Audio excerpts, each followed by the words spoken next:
남겨주시고 사랑을 좀 표현해줬으면 좋겠고요. 여러분들 안에 정말 하나님의 사랑들이 좀 가득 넘칠 수 있는 그런 우리 공동체가 됐으면 정말 좋겠습니다. 우리 다 같이 한번 잠깐 자리에서 일어날까요?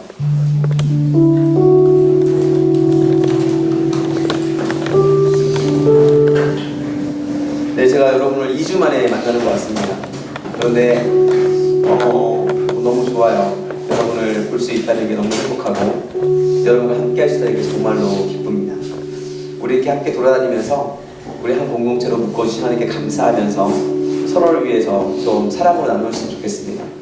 특별히 선교팀을 위해서 금식하면서 기도했다는 소리를 들으면서 정말 눈물이 났었습니다. 우리 시간 서로를 사랑하는 마음으로, 품는 마음으로 우리 적어도 5명에게, 적어도 5명입니다. 제가 다 셀 거예요. 저도 눈이 좋아서 다 보여요. 예, 할 테니까.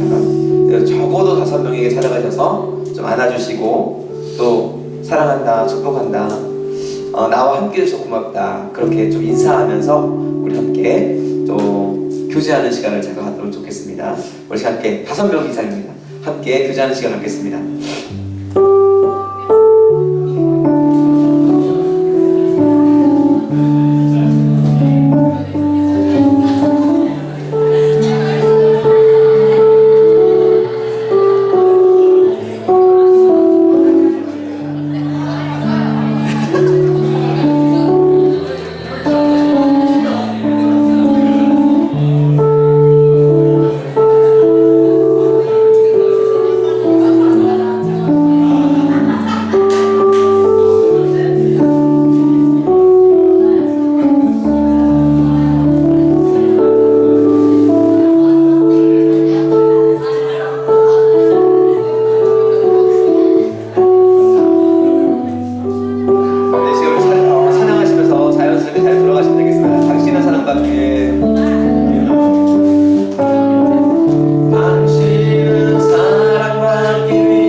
그런데 제가 좀 불만이 하나 있습니다. 이 시간만 되면 제가 좀 왕따를 당하는 것 같습니다. 네, 앞으로 나오시는 분 한 분도 안 계세요. 네, 다음 주를 기대해 보겠습니다. 네. 저만 왕따 시키지 마시고 저도 환영해 주시고 저도 사랑이 필요합니다. 네, 함께 사랑을 나누는 그런 은혜가 있었으면 좋겠고, 오늘 시간 말씀을 보겠습니다. 느헤미야 2장 1절로 10절 말씀. 드디어 느헤미야 2장으로 넘어갔습니다. 느헤미야 2장 1절로 10절 말씀을 제가 한 절, 여러분이 한 절 읽도록 하겠습니다. 예, 앞에 다 써져 있긴 하지만 가능하시면 여러분 성경책을 준비하시고 성경을 읽으셨으면 좋겠어요. 네. 여차하면 앞에 이거 말씀도 쓰지 말라고 하는 수가 있습니다. 여러분들이 그러기 전에 성경을 준비하시고 읽을 수 있기를 축복합니다. 예, 제가 한 절 읽고 여러분이 한 절 읽고요, 교독하겠습니다. 아닥사스다 왕 제20년 니산월에 왕 앞에 포도주가 있고 내가 그 포도주를 왕에게 드렸는데 이전에는 내가 왕 앞에서 수심이 없었더니 왕이 내게 이르시되 내가 병이 없거늘 어찌하여 얼굴에 수심이 있느냐, 이는 필연 내 마음에 근심이 있음이로다 하더라. 그때 내가 크게 두려워하여 왕께 대답하되 왕은 만세수를 하옵소서 내 조상들의 묘실이 있는 성읍이 이제까지 황폐하고 성문이 불탔사오니 내가 어찌 얼굴에 수심이 없사오리까 하니, 왕이 내게 이르시되 그러면 네가 무엇을 원하느냐 하시기로 내가 곧 하늘의 하나님께 묵도하고 왕에게 아뢰되 왕이 만일 좋게 여기시고 종이 왕의 목전에서 은혜를 얻었사오면 나를 유다 땅 나의 조상들의 묘실이 있는 성읍에 보내어 그 성을 건축하게 하옵소서 하였는데, 그때 왕도 왕 곁에 앉아 있었더라. 왕이 내게 이르시되 내가 몇 날에 다녀올 길이며 어느 때에 돌아오겠느냐 하고 왕이 나를 보내기를 좋게 여기시기로 내가 기한을 정하고 내가 또 왕에게 아뢰되 왕이 만일 좋게 여기시거든 강 서쪽 총독들에게 내리시는 조서를 내게 주사 그들이 나를 용납하여 유다에 들어가기까지 통과하게 하시고 또 왕의 삼림감독 아삽에게 주서를 내리사 그가 성전에 속한 영문의 문과 성곽과 내가 들어갈 집을 위하여 글보로 쓸 제목을 내게 주옵소서. 내 하나님의 선한 손이 나를 도우심으로 왕이 허락하고 군대 장관과 마병을 보내어 나와 함께하게 하시기로 내가 강 서쪽에 있는 총독들에게 이르러 왕의 조서를 전하였더니 선발랏과 종이었던 문복 사람 도비아가 이스라엘 자손을 흥황하게 하려는 사람이 왔다함을 듣고 심히 근심하더라. 아멘. 할렐루야. 아멘. 네, 여러분의 함께 이렇게 예배할 수 있어서 너무나 기쁘고 행복합니다. 제가 제 설교를 이렇게 듣거나 제 설교를 같이 볼 때마다 여러분한테 참 죄송한 게 있어요. 좀 우리 청년들을 축복해주고 우리 청년들을 격려해주는 설교를 좀 많이 해야 되는데 맨날 이렇게 너는 변해야 돼, 싸워야 돼, 맨날 이런 설교만 해서 참 죄송하다는 마음이 있습니다. 오늘도 아마 그런 설교가 될 수 있을 것 같습니다. 그래도 그 전에 여러분을 좀 축복해주고 싶어요.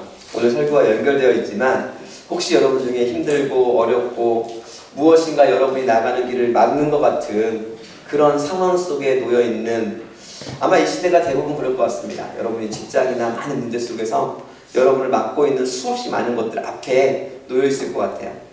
그런 여러분들에게 이 시간 제가 축복하기 원합니다. 하나님께서 분명히 여러분의 그 모든 어려움들을 다 물리쳐 주실 거라고 믿습니다. 아멘. 여러분이 오늘 말씀을 들으면 여러분이 그 방법을 찾을 수 있으세요. 여러분이 오늘 말씀을 듣기 전에 아셔야 될 한 가지가 있습니다. 그것은 무엇이냐면 느헤미야가 지금 어떠한 꿈을 꾸고 있느냐라는 거예요.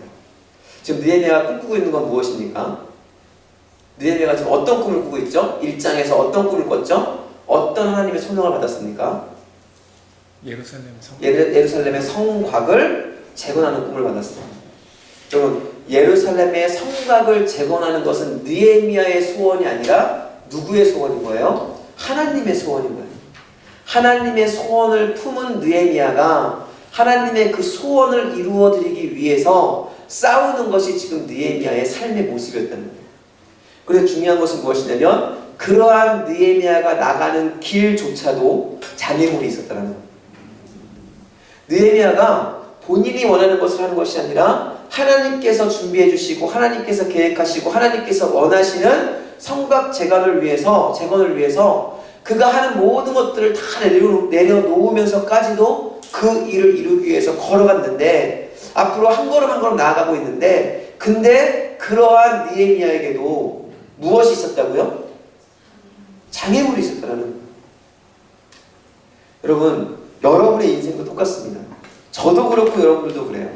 저희가 가는 길 속에 장애물이 없을 수는 없어요. 우리가 가는 인생에 장애물이 없다는 것은 우리가 무엇인가 꿈꾸지 않고 도전하지 않고 있다는 거예요. 만약 여러분이 무엇인가를 꿈꾸고 도전하고 있다고 한다면 그 꿈과 도전을 위해서 여러분이 가는 걸음 속에 분명하게 여러분의 그 걸음을 막는 함정과 장애물이 있을 수밖에 없어요. 하물며 그 길이 하나님께서 원하시는 길이라고 한다면 하나님께서 기뻐하시는 길이라고 한다면 여러분 사단이 가만 놔두겠냐? 여러분이 가는 그 걸음을 붙잡고 못 가도록 분명히 막을 수밖에 없다라는 거예요. 느헤미야가 이렇게 힘들고 어려운 과정들을 겪고 있었다라는 거예요. 느헤미야도. 여러분 이 시대를 사랑하는 여러분에게 저는 도전하기를 원합니다. 여러분의 인생 가운데 장애물이 있을 때 그 장애물은 여러분에게 꿈이 있다는 증거예요. 여러분이 가고 있는 그 걸음 속에 여러분이 하나님께 다가오고 하나님의 뜻을 이루고자 하는 그 걸음 속에 하나님의 뜻을 이루지 못하는 환경들이 여러분에 다가오고 있다는 것은 여러분이 하나님께서 원하시는 뜻을 이루기 위해 그 길을 걸어가고 있다는 증거입니다. 그래서 그때 여러분은 무엇을 하셔야 되냐면 내가 주님께서 원하시는 길을 가고 있다는 확신과 그 앞에 무릎 꿇어 감사함을 하나님 앞에 올려드려야 합니다. 그럴 때 하나님은 여러분을 통해 지속적으로 일하실 수 있어요. 이 세상 살아가는 사람들 가운데 장애물이 없는 사람은 아무도 없었습니다. 그런데 어떤 사람은 그 장애물 앞에 넘어져서 쓰러져서 망하는 사람이 있는가 하면 어떤 사람은 그 장애물을 뛰어넘어서 더 위대한 빛을 나타내기도 했습니다. 자, 우리 선교팀 안에서 잠깐 이야기를 나눌 때, 퀴즈를 할 때 이런 말을 한 적이 있어요. 똑같은 빛이지만, 똑같은 강도의 빛이지만 그 빛이 더욱 빛날 때는 언제 더 빛날까요? 어두운 곳에서 빛날까요? 밝은 곳에서 빛날까요? 어두운 곳에서 빛나요. 여러분이 그 어두움을, 그 장애물을 깨치고 일어섰을 때 그때 여러분의 빛, 하나님이 여러분에게 주신 은혜와 능력은 더욱 거대하고 능력 있는 모습으로 나타날 수 있다는 것입니다. 저는 여러분들이 그런 사람이 됐으면 정말 좋겠습니다.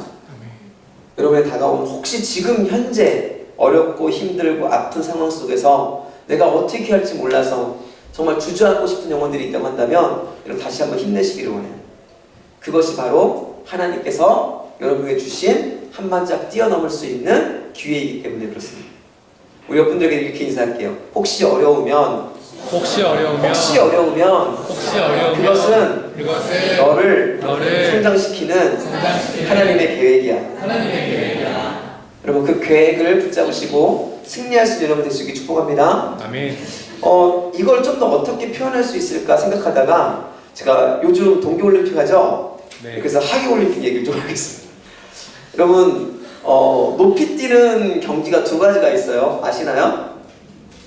높이뛰기가 두 가지가 있죠. 예.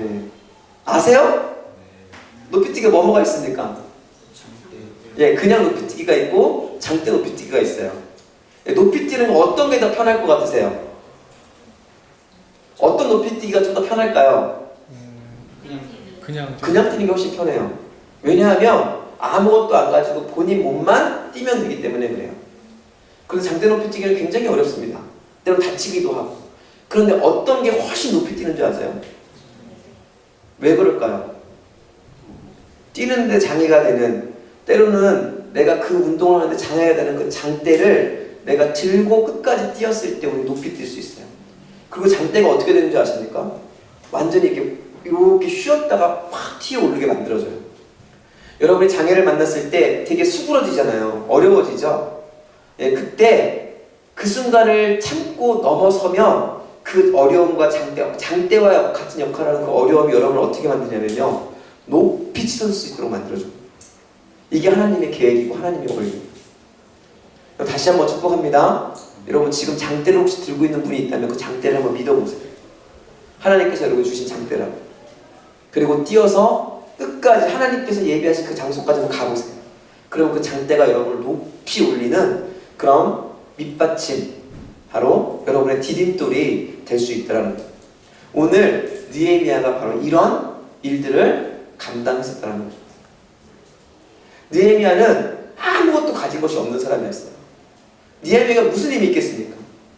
느헤미야는 단순히 물론 왕의 신임을 받는 사람이었지만 왕권과는 비교할 수도 없는 가진 신하였을 뿐이에요. 그리고 권력도 그렇게 많이 있는 사람이 아니었다는 거예요. 그런데 그랬던 느헤미야가 이스라엘 예루살렘의 성곽을 재건할 수 있었던 것은 그에게 주어졌던 장애물을 뛰어넘었기 때문에 가능했었다는 거죠. 여러분 느헤미야에게 어떤 장애물이 있었을까? 오늘 말씀에서 어떤 장애물이 있었을까요? 오늘 말씀을 한번 제가 30초 드릴게요. 느헤미야의 장애물을 한번 찾아보세요. 시작. 느헤미야가 과연 어떤 장애물이 있었을까? 아무리 봐도 장애물이 안 보이는 것 같아요. 느헤미야에게 있었던 장애물은 무엇일까요?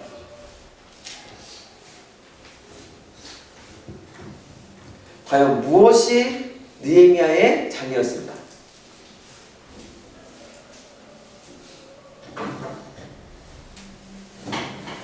찾으신 분 한번 손 들어보세요. 이게 느헤미야의 장애였을 것 같아요. 손 들어보세요. 없으신가요? 네, 느헤미야의 장애물은 다름이 아니라 역사 속에 숨어 있습니다. 답을 말씀드리면 좀 싱거우니까 제가 역사를 설명드릴 거예요. 제가 이 역사를 설명하면 이 속에 누가 느헤미야의 장애물이었는지 알게 돼요. 우리 역사를 잠깐 돌아가겠습니다. 이스라엘이 바벨론의 포로가 됩니다. 그렇죠? 포로가 된 뒤에 고생하다가 감사하게도 스룹바벨 시대에 하나님께서 일하셔서 이스라엘 백성들을 처음으로 1차 기환을 시켜줘요. 그죠? 다 들어보셨죠? 스룹바벨이 뭘 했어요? 돌아가자마자 했던 일이 뭐냐면 우리가 드렸던 예배를 회복해야 됩니다고 말하면서 스룹바벨 성전을 만듭니다. 그로부터 한참 있다가 또 다른 사람들이 기환을 해요. 누가 기환을 하면 에스겔과 함께 했던 사람들이 에스라와 함께 했던 사람들이 기환을 합니다. 에스라와 함께 했던 사람들이 기환했을 때 첫 번째 한 일이 무엇이냐면요, 바로 우상을 타파하는 거였어요. 왜 이런 현상이 나타났냐면 수룹바벨 성전이 건축되었을 때 사람들 안에는 기대가 있었습니다. 어떤 기대가 있었냐면 이제는 하나님이 거하시는 성전이 회복되었으니 우리 이스라엘이 어떻게 될 거라고요? 다시 회복되어서 하나님께서 임재하시는 부강한 나라가 될 것입니다 라는 소원이 있었다는 거예요. 그런데 1년이 가도 2년이 가도 3년이 가도 그것이 해결되지 않았어요. 그러다 보니까 이스라엘 백성들이 하나님이 아닌 누굴 찾기 시작했어요? 그 주변에 있는 이방 신상들을 찾기 시작했다는 거예요. 그러한 것들이 퍼지던 그 시대에 에스라가 기원을 했는데 이스라엘 예루살렘을 보호하니 우상에게 치우치니 우상에게 휩싸여버린 도시가 되어버린. 그래서 에스라가 다시 한번 정화운동을 시작합니다.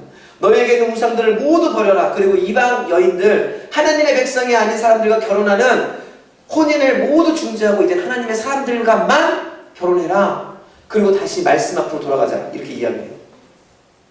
그러면서 에스라가 했던 것이 무엇이냐면 건축되었던 스룹바벨 성전이 회파되었던 그 모든 것들을 다시 한번 재건합니다. 그러니까 수리를 한 거죠.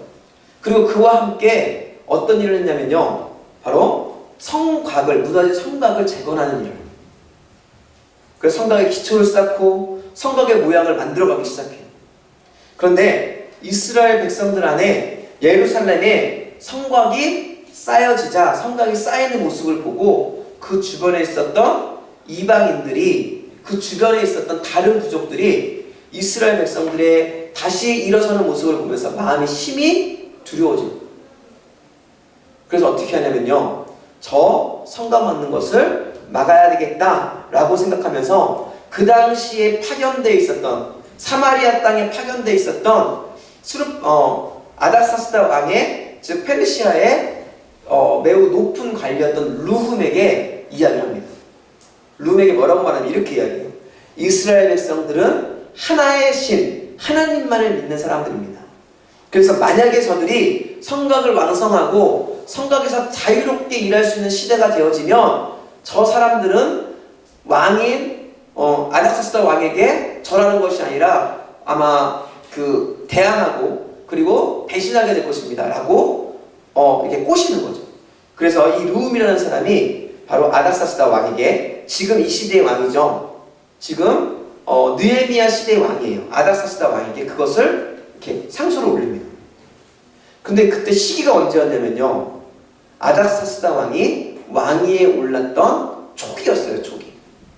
그렇다 보니까 왕이 초기에 올라가면 가장 민감한 게 뭘까요? 반란이에요. 반란.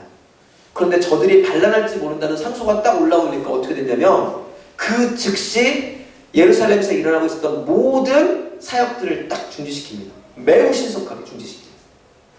그로부터 14년이 지난 거예요. 그런 상황 속에서 지금 느헤미야에게 하나님께서 다시 성전을 재건할 수 있도록 재건하라고 하는 말씀과 마음을 부어주신 거예요.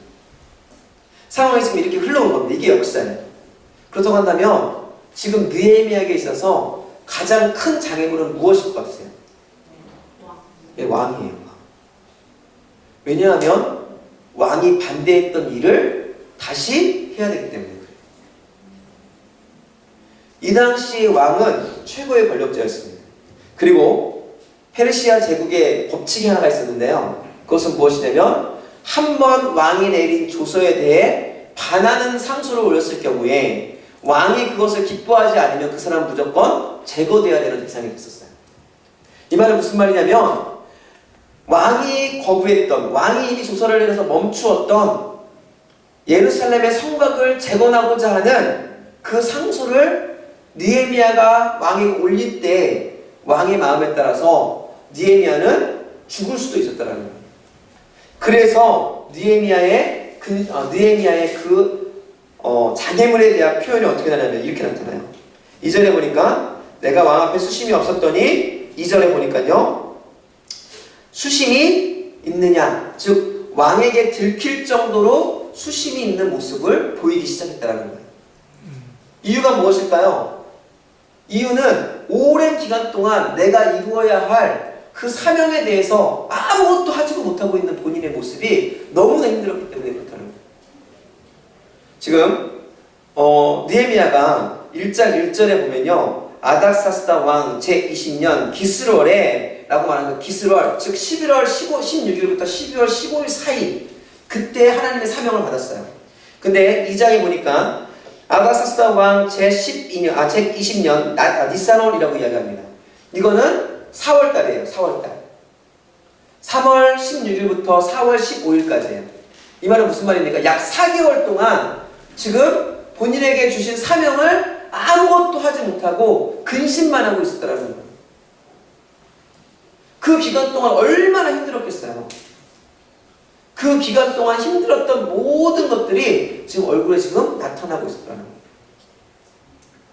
왕에게 무엇인가를 이야기하고 왕을 통해서 무엇인가를 이루어야 하는데 그것을 막는 그 전에 있던 조서에 대해서 알고 있었던 느헤미야로서는 할 수 있는 방법이 아무것도 없었다는 거예요. 왕이라는 너무나 거대한 장애물 앞에 본인이 해야 되는 하나님의 일을 감당하지 못하는 모습 속에 지금 느헤미야는 근심할 수밖에 없었다는 거예요. 여러분, 느헤미야에게 있는 이 장애물은 너무나 대단한 거였어요. 제가 느헤미야가 필요한 것이 무엇인지 지금까지 계속 말씀을 드렸어요. 느헤미야에게 첫 번째로 필요한 게 무엇이라고 말씀드렸어요? 첫 번째로 그거를 건축하려면 건축해야 되는 자재가 있어야 된다고 말씀드렸잖아요. 그리고 그것을 통행하려면 통행할 수 있는 통행증이 있어야 된다고 했어요. 도적이 하도 많기 때문에 도적을 막아줄 군사들이 있어야 된다고 했어요. 자재만 있으면 뭐예요? 자재를 통해서 건물 성곽을 지을 수 있는 무엇도 있어야 돼요? 장비도 있어야 돼요. 그런데 이 모든 것들을 누가 지금 주관할 수 있습니까? 왕이에요, 왕. 왕이 없으면 이 모든 것들을 얻을 수 없어요. 그래서 성곽을 지을 수 있는 조금의 여지도 우리에게 주어질 수 없다는 거예요. 그런데 그 왕이 나의 장애물이. 만약 여러분이라면 어떻게 하시겠어요? 만약 여러분이 느헤미야라면 많은 사람들이 이 장애물 앞에서 어떻게 하냐면 모든 것들을 포기하고 주저앉습니다. 모든 사람들이 그래요. 대부분의 사람들이. 그런데 느헤미야는 그렇지 않았다는 거예요. 하나님의 사람, 위대한 일을 이루는 사람은 내 앞에 절대 물러서지 않는, 절대 넘어설 수 없을 것 같은 장애물이 있다 할지라도 절대 포기하지 않습니다. 그리고 그 앞에 당당히 나가서 끝까지 그 일을 이루어가는 것이 하나님의 놀라운 일을 이루는 사람들의 특징이에요. 그래서 이 장애물 앞에서 느헤미야가 한 것이 있어요. 그것이 무엇이냐면 기도했다라는 거예요. 여러분이 이 느헤미야를 쭉 읽어보시면 느헤미야가 어려운 상황에 놓일 때마다 느헤미야가 하나님 앞에 아뢰고 느헤미야가 기도했다라는 말이 12번 이상 나옵니다. 그 말은 12번이 아니라 지속적으로 그의 삶 속에 무엇이 있었다라는 거예요? 본인의 삶이 변화되어질 수 있는 최고의 실세인 하나님 앞에 날마다 기도하며 준비하고 있었다는 거예요. 그런데 어떻게 기도하며 준비하는지 여러분이 보셔야 돼요. 기도하며 준비하는데 어떻게 기도하느냐? 3절입니다. 3절 잠깐만요. 2절부터 읽을까요? 2절 같이 읽습니다. 시작. 왕이 내게 이르되 내가 병이 없거늘 어찌하여 수심이 있느냐? 이는 필연 내 마음에 근심이 있음이로다. 그때 내가 크게 두려워하여, 첫 번째로는 그가 두려워했던 이유를 제가 말씀드렸어요. 죽기 때문에. 그런데 이 두려움이 그가 뛰어넘는, 그가 그의 상황을 역전시키는 디딤돌이 되기 시작합니다. 그가 이렇게 이야기해요.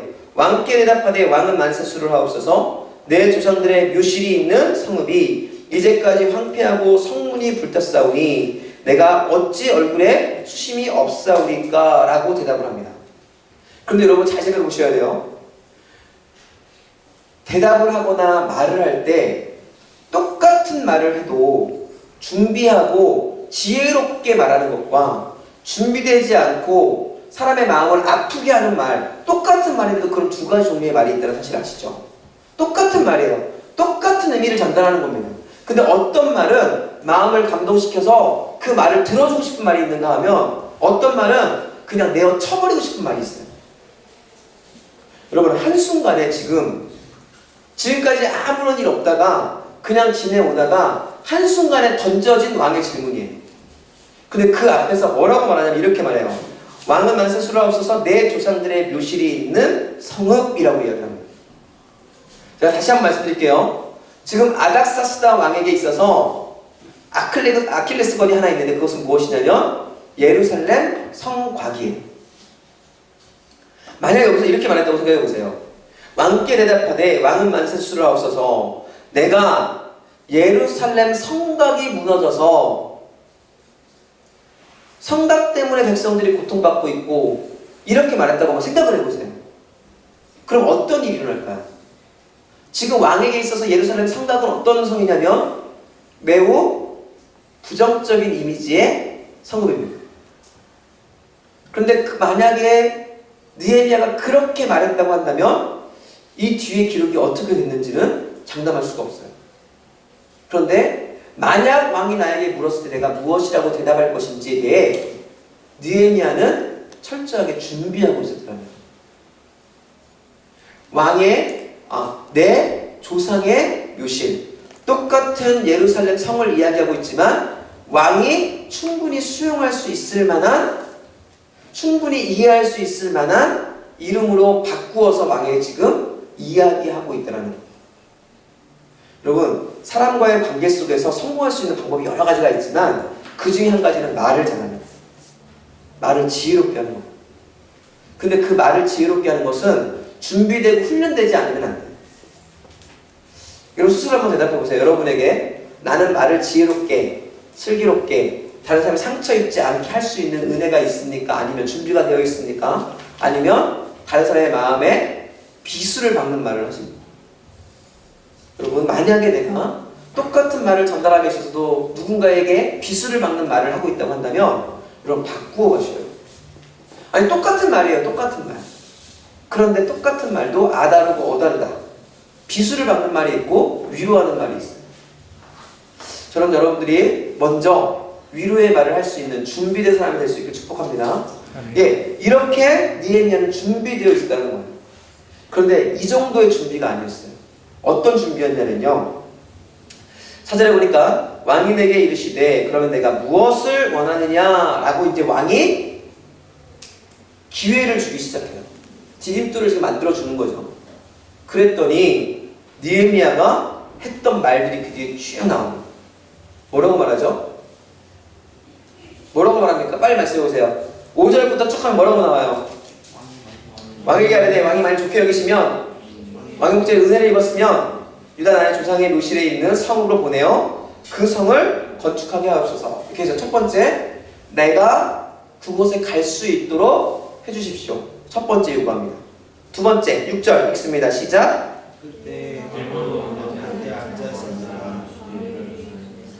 내가 몇 날에 다녀올 길이며 어느 때에 돌아오겠느냐 라고 말하는데요. 이 말은 너가 그곳에 가여 있을 동안의 기간을 나에게 알려주라 그 말이죠. 여러분 시험 공부하실 때 시험 시간표를 이렇게 공부 시간표를 짜실 때 공부 잘하는 사람과 못하는 사람의 차이가 있습니다. 공부 잘하는 사람은 어떻게 짜요? 내가 공부를 잘 못하셔서 모르시는군요. 저도 잘 못했어요. 공부를 잘하는 사람은 어떻게 하냐면요, 내가 해야 될 분량을 정확하게 알고 그래서 그 분량만큼의 시간을 잘 짭니다. 근데 공부 못하는 사람은 어떻게 하죠? 이날은 수학하고 이날은 국어하고 이렇게 막 짜시잖아요. 이거 호응이 안 되시면 제가 할 말이 없습니다. 어쨌든 그렇게 합니다. 여기서 기간을 정했다는 것은 무엇이냐면요, 기간을 정했다는 것은 공사하는 과정 속에서 공사에 들어갈 재원, 공사에 들어갈 그 모든 것들을 꿰뚫고 있었다라는 거예요. 그래서 내가 무엇을 어떻게 해서 어떻게 하면 이 기간 내에 모든 공사를 완료할 수 있구나 라는 것을 느헤미야가 이미 준비하고 계산하고 알고 있었더라는 거예요. 그러면서 그 다음에 또 요구해요. 기한을 말하니까 내가 얼마나 기한을 이야기하겠습니다 하고 이야기합니다. 그리고 나서 뒤에 보니까 뭐라고 합니까? 그 땅을 갈 수 있는 방법을 내게 열어주시고, 그리고 살림 그 제목들, 그곳에 쓸 수 있는 나무들을 우리에게 주십시오라고 이야기해요. 그런데 여기서 중요한 게 있어요. 8절 같이 읽습니다. 시작. 또 왕의 살림 감독 아삽에게 소사를 내리사 그가 성전 속에 속한 영혼으로 쭉 나오죠. 그에게 필요한 나무를 요구하는데 그냥 왕에게 나무를 요구하는 게 아니라 뭐라고 이야기하냐면 당신이 주장하는 그 살림원을 감독하는 아삽에게 그렇게 요구해 주세요 이야기해요. 그 말은 무슨 말이에요? 이미 내가 필요한 것들에 대한 정보를 깨뜨리고 있었다는 거예요. 그곳에서 누가 일하고 있는지, 그곳에서 무엇을 요구하면 되는지 이미 다 알고 있었다는 거예요. 하나님께 기도하면서 그 모든 시간들을 보내고 있었지만, 힘들어하고 아파하는 그 시간들을 보내고 있었지만, 그 기간 동안 단순히 기도만 하고 있었던 것이 아니라 기도와 함께 그가 하고 있었던 것이 있는데, 그것이 무엇이냐면 철저하게 준비하는 시간을 보내고 있었다는 거예요. 이 4개월 동안 그는 그가 할 수 있는 모든 것, 그가 느헤미야가 할 수 있는 최선의 것들을 지금 준비하고 있었다는 거예요. 그러면서 무엇을 기다렸느냐? 하나님의 때를 기다리고 있었다는 거예요. 여러분, 우리 앞에 장애물이 있을 때 그 장애물이 한순간 없어지지 않아요. 그 장애물을 없애기 위해서는 하나님께서 원하시는 그 때까지 기다려야 되는 인내가 있어야 합니다. 그런데 인내만 하면 되느냐? 아니에요. 인내하는 과정 속에서 그 인내함의 시간 속에서 그것을 이겨낼 수 있는, 내가 할 수 있는 모든 최선을 감당하고 있을 때 하나님의 때가 이르면 그것을 통해서 하나님께서 그 모든 장애물을 깨트릴 수 있는 능력을 우리에게 허락해 주시다는 거예요. 저는 여러분들이 겪고 있는, 경험하고 있는, 지금 부딪혀 있는 그 장애물에 그것을 해결할 수 있는, 내가 할 수 있는 힘이 무엇인지를 여러분 찾을 수 있게 축복해요. 그리고 그것을 목숨 걸고 하십시오. 그러면 하나님의 때가 이르러 여러분이 지금까지 준비했던 것을 통해서 그 일들을 완벽하게 성취하시는 하나님을 경험할 수 있다는 거예요. 느헤미야는 그렇게 준비하고 있었다는 거예요. 여러분, 왜 기회를 못 잡습니까? 준비되어 있지 않기 때문에 그래요. 저는 정말로 우리 청년부에 대한 소원이 하나 있습니다. 저는 여러분들을 교회에 붙잡아두고 싶은 마음 전혀 없어요. 월요일, 화요일, 수요일, 목요일, 금요일, 토요일, 주일 매일매일 여러분을 교회에 붙잡아두고 싶은 마음 전혀 없습니다. 전 여러분들이 세상 속에 나갔으면 좋겠어요. 이곳에서 함께 예배하고 받은 그 은혜와 능력을 세상에서 나타냈으면 좋겠어요. 교회 안에서 찬양 잘하고 물론 은혜롭고 좋아요. 하지만 교회 안에서 찬양 잘하는 것보다요, 세상에서 여러분이 작은 예수 그리스도의 영향력을 나타내는 것이 더 중요합니다. 저는 그랬으면 좋겠어요. 그러기 위해서 여러분이 주신 사명을 이루기 위해 여러분을 준비하셔야 돼요. 하나님의 때까지 인내하시면서 하나님의 때까지 여러분의 것을 준비하셔야 돼요. 그러면 하나님께서 때가 이르렀을 때 여러분이 준비한 그것을 통해서 하나님이 역사하시고 일하시기 시작한다는 거예요. 최근에 우리 안에 고민을 들어봤을 때 이런 고민들이 있습니다. 지금 내가 살아가는 것이 과연 하나님의 영광을 위해서 어떤 의미일까? 이런 소리를 좀 들었어요. 그런데 여러분, 오늘 말씀을 잘 보시면 그 4개월의 기간 동안 느헤미야가 뭐를 했을까요? 네, 기도했어요. 고민했어요. 그리고 하나님께서 원하시는 것을 이루시기 위해 철저하게 준비했습니다. 그런데 그것만 했을까요? 뭐라고 있었을까요? 2장 1절입니다. 다시 읽습니다. 시작. 아닥사스다 왕 제20년 이사로에 왕 앞에 포도주가 포도주가 있기로 있기로 내가 그 포도주를 왕에게 드렸는데 뭐 하고 있어요? 술 따랐어요. 술 따르고 있어요. 그가 하는 일입니다. 왕에게 술 따르는 게 누구 일이에요? 느헤미야의 일이에요. 느헤미야는 그 기간 동안 어쩌면 아무런 그의 사명과는 관계없는 술 따르는 일을 포기하지 않고 지속적으로 하고 있다는 거예요. 만약 이 기간 동안 술 따르지 않고 방종하고 맨날 아프다 뭐하다 나는 이거 해야 된다고 생각하면서 그 일 하지 않고 다른 일만 하고 있었다고 한다면 느헤미야는 왕에게 신임을 얻지 못했을 것이고 그리고 그는 하나님의 일을 이룰 수 없었을 거예요. 그런데 본인에게 주어진 그 장소에서 내가 해야 할 그 일을 최선을 다해서 하고 있을 때 그러면서 하나님이 주신 사명을 잊지 않고 기억하며 그것을 준비하고 있을 때 하나님은 그것을 통해서 일하시기 시작했다는 거예요. 매일매일 하루하루가 여러분에게 어떠한 의미이십니까? 때로는 회사 생활하고 저도 회사 생활 해봤기 때문에 알아요. 그냥 스쳐 지나가는 의미 없는 하루하루일 수 있어요. 그런데 여러분 아시나요? 종이 한 장은 매우 얇지만 종이가 한 장 한 장 한 장 쌓이면 어떻게 되죠? 점점 두꺼워집니다.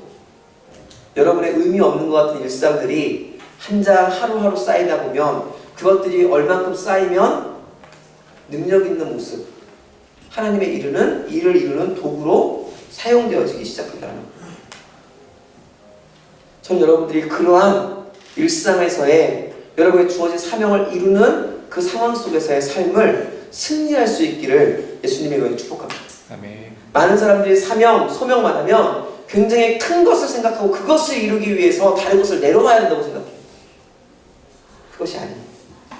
하나님께서 그것을 이루기까지, 하나님이 그것을 세우기까지 우리가 하는 것은 내가 처해진 그 위치에서 내가 할 수 있는 최선의 일을 감당하고 그로 인해서 그것을 준비하는, 기도하면서 철저하게 준비하는 그 생활들을 보낼 때 그때 그 사람을 통해서 하나님은 일하시기 시작하는 거죠. 이순신 장군 좋으시죠? 네. 이순신 장군 안 좋으신 분 없으시죠? 이순신 장군이 수군으로 발령을 받고 나서 한 일이 뭔지 아세요? 수군으로 발령받아서 한 일이 뭘까요? 수군으로 가서 발령한 것은 다른 게 아니었어요. 그냥 배를 수리하고 배를 다시 군함으로 만드는 일이었어요.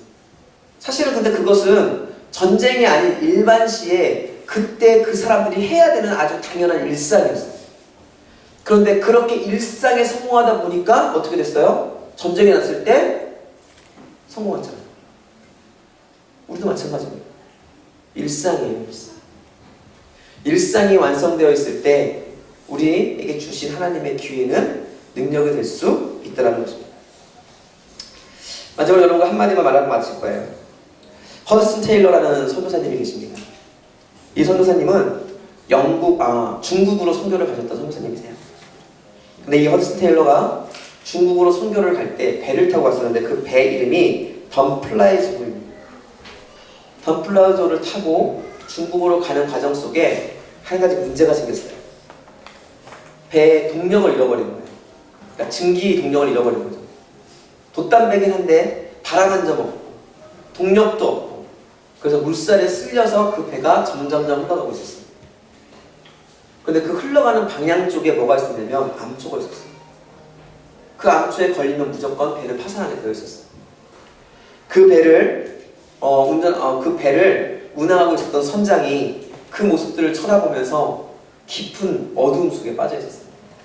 그러면서 허드슨 테일러를 불러서 이야기를 합니다. 선교사님, 이제 저희가 할 수 있는 것은 아무것도 없습니다. 저희는 이제 조금 있으면 이 배가 암초에 부딪힐 것이고 우리는 그곳에서 마지막을 맞이할 수밖에 없을 것입니다. 저희가 할 수 있는 최선을 다했습니다. 이렇게 이야기한 거예요. 그랬을 때 허드슨 테일러가 이런 말을 합니다. 선장님, 우리가 해보지 않은 한 가지가 있습니다. 모든 것을 다 해봤을지 모르지만 해보지 않은 한 가지가 있는데 그것이 무엇이냐면 이 배에 4명의 크리스천이 타고 있습니다. 저희가 우리 배를 위해서 기도하겠습니다. 그리고 우리에게 주신 하나님의 마음이 있을 때 우리가 선생님과 함께 하겠습니다 라고 이야기를 합니다. 선생님은 뭐 방법이 없잖아요. 허락을 합니다. 그래서 허스텔러와 함께 했던 크리스찬 4명이 각각의 방에 들어가서 기도하기 시작해요. 정말 하나님께서 이 상황을 해결해 줄 수 있도록 기도하기 시작합니다. 그런데 허스텔러 마음속에 갑자기 하나님의 마음이 탁 임한 거예요. 바람이 불 것 같은 거예요. 그래서 올라가서 선생님한테 얘기합니다. 선생님 제발 부탁이니까 저 위에 있는 돛대들을 좀 내려주십시오. 돛대들을 내려주셔서 바람이 불기를 좀 기다려주십시오. 이렇게 이야기를 해요. 그런데 그 갑판장이 이렇게 이야기합니다. 돛대는 바람이 불어야 내리는 거지 바람도 불지 않는데 어떻게 내립니까? 이야기합니다. 그랬더니 허스텔러가 이렇게 이야기해요. 저기 위에 있는 깃발을 한번 보십시오. 작은 바람이 지금 불지 않습니까? 돛대를 제발 좀 내려주십시오. 이야기해요. 그래서 선장이 명령을 합니다. 돛대를 내리라. 그 돛대를 내리자 바람이 불었고 그 암초를 겨우겨우 비껴서 중국 선교에 성공하게 됩니다. 여러분 지금도 하나님의 은혜의 바람은 여러분에게 불고 있어요. 여러분이 쓰러지고 넘어지는 것은 장애물 때문이 아니에요. 하나님은 여러분에게 그 장애물을 뛰어넘을 수 있는 은혜의 바람, 은혜의 능력을 지금도 불어주고 있습니다.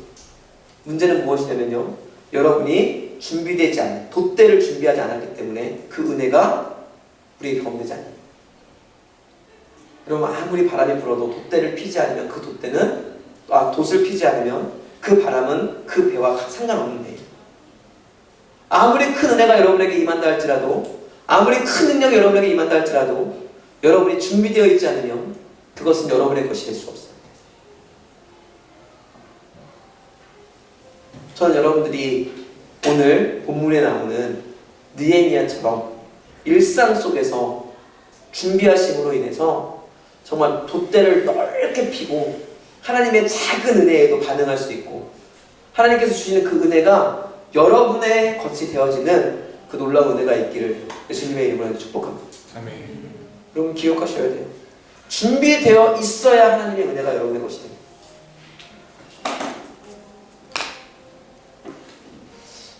이런 말을 하면 좀 여러분이 기분 나빠할 수도 있지만 해야 될 것 같아요. 여러분 여기가 지방이죠.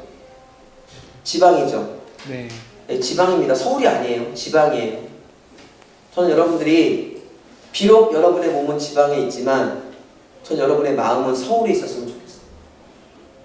이 말은 여러분 서울로 떠나라는 게 아니에요. 가지 마세요. 가시면 안 돼요. 여기 이제 서울로 가라는 게 아니에요. 몸은 여기에 있지만 여러분의 마음의 분량은 서울에 있는 사람보다 세상 사람을 품을 수 있는 넓은 마음이었으면 좋겠다는 겁니다.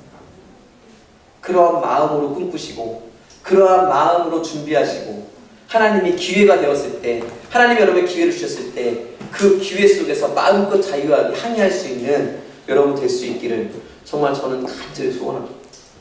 그럼 오늘 제목 다시 한번 보여주세요. 같이 한번 읽어볼까요? 시작. 돛을 내려라. 이 의미가 그 의미입니다. 여러분 돛을 내리십시오. 그러면 여러분을 통해 여러분이 타고 있는 그 배가 하나님의 역사를 이루는 놀라운 일들을 하나하나 이루어 가실 거예요. 그것이 여러분의 것이 될 수 있기를 예수님의 이름으로 축복합니다. 아멘. 우리 옆분들에게 이렇게 마지막으로 좀 인사했으면 좋겠어요. 우리 옆에 분들 보면서 이렇게 인사하겠습니다. 하나님은 일하고 있습니다.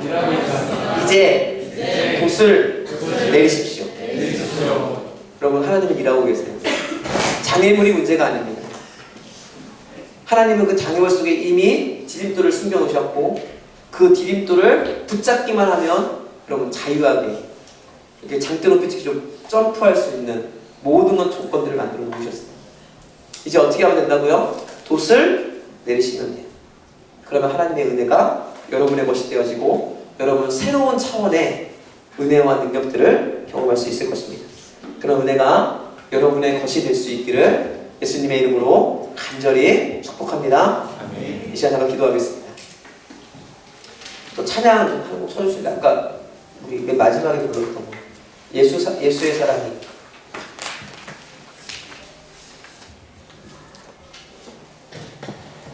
우리 찬양팀 잠깐 나와서 찬양해 주세요.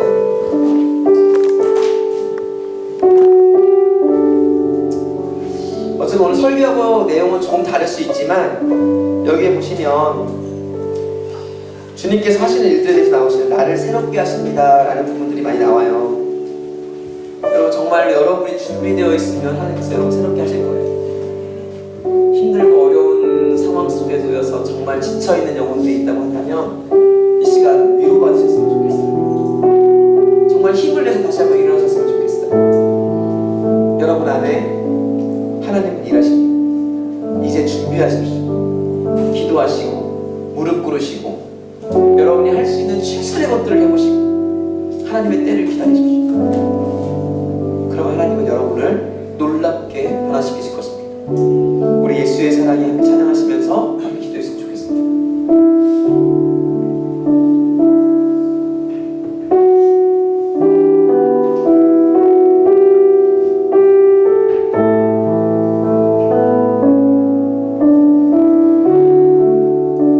예수의 사랑이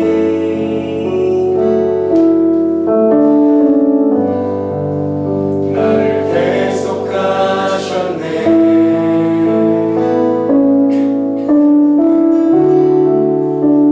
예수의 보혈이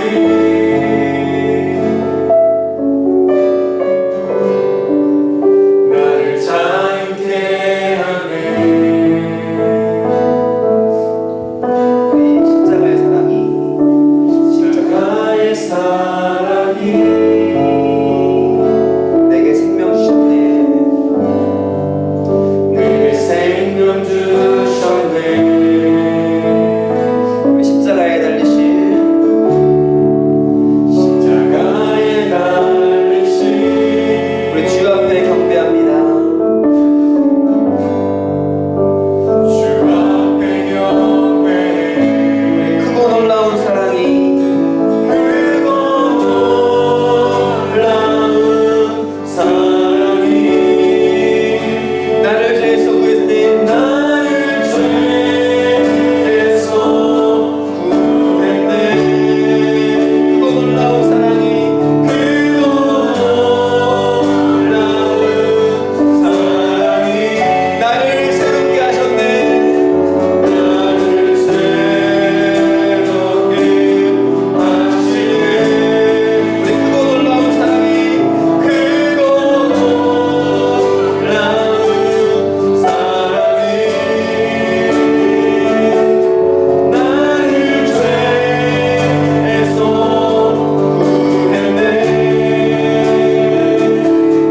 크고 놀라운 사랑이 나를 새롭게 하시네. 우리 지금 고백합시다. 예수로만 살겠습니다. 예수로 살리라. 아멘. 예수만 따르겠습니다. 예수가 따르니 예수 나의 삶의 중심이십니다. 예수의 삶의 중심.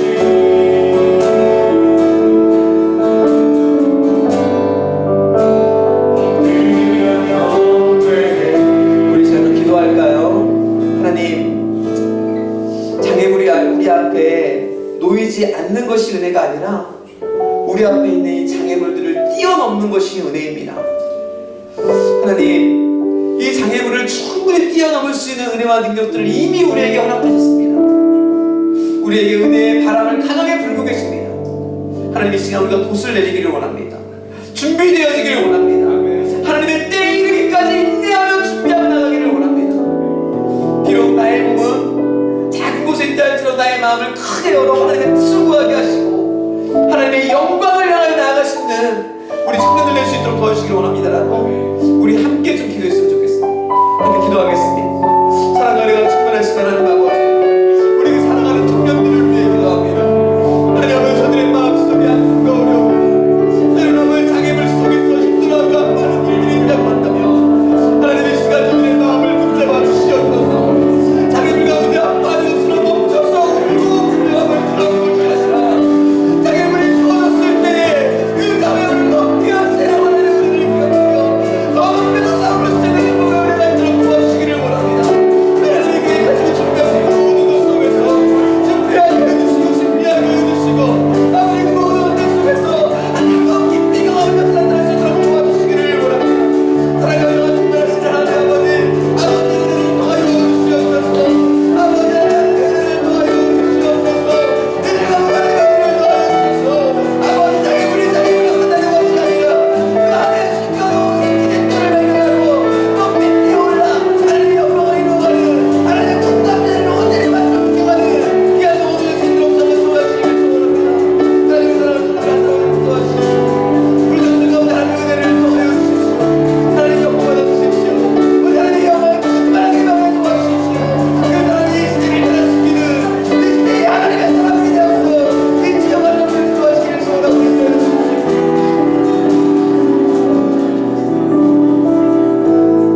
우리 앞에 장애물이 없을 수 없습니다.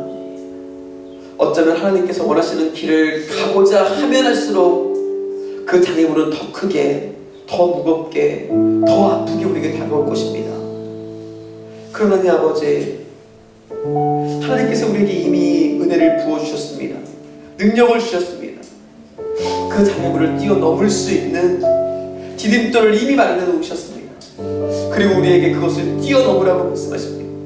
그것들을 뛰어넘을 수 있는 내가 은혜와 능력을 줄 것이라고 말씀하십니다. 그런데 하나님, 우리가 준비하지 못했던 것을 용서해 주십시오. 인내하지 못했던 것을 용서해 주십시오.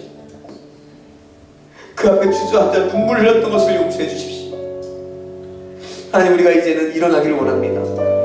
다시 한번 하나님이 주신 그 때를 향하여서 준비하며 나가기를 원합니다. 기도하며 나가기를 원합니다. 우리에게 주어진 그 일상을 하나님의 것으로 만들어가기를 원합니다. 그것들을 쌓아 올릴 때 높이 올라가고 그 어려움들이 변화되어 역전되어 우리를 높이 솟게 만드는 역사를 기대하며 한 걸음 한 걸음 나아갑니다. 하나님, 우리 청년들을 붙잡아 주십시오. 비록 군산이라는 작은 도시에 있지만 꿈만큼은, 마음만큼은, 정말 저들이 꿈꾸는 하나님의 비전만큼은, 하나님이 주신 소명만큼은 이 세상을 품을 수 있도록 도와주십시오. 그래서 하나님, 교회에서뿐만 아니라 세상에서 그리스도의 지경을 넓히며 영향력을 선포하는 영혼들 될 수 있도록 도와주십시오. 그런 청년들이 될 수 있도록 하나님 도와주십시오. 간절히 소원하오니 도와주십시오. 저들을 통해 이루실 하나님을 기대합니다. 하나님, 영광 받아주십시오. 결단하며 이 길을 걷기로 소원하는 영혼들에게 힘을 주십시오. 도우실 것을 믿으며 예수님의 이름으로 축복하며 기도하였습니다. 아멘. 우리 하나님을 향해서, 서로를 향해서 우리 함께 격려하며 박수하겠습니다. 박수하겠습니다.